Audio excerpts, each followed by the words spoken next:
ఈరోజు simple tasty బెండకాయ పులుసు బెండకాయ చారు రెసిపీ ఎలా చేయాలో చూసేద్దామా.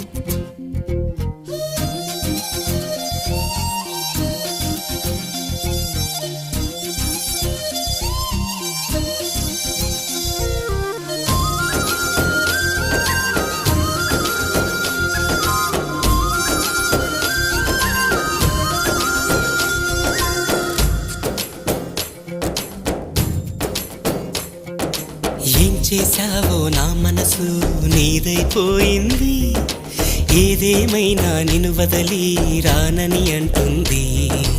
ఏం చేశావో నా ప్రాణం నీ చుట్టే ఉంది, ఏదేమైనా జీవితమే నీదని చెబుతుంది. నిన్ను చేరి చతగా ఆడాన సరదాలా కేళి, ఇక చూడు రోజు అయిపోదా.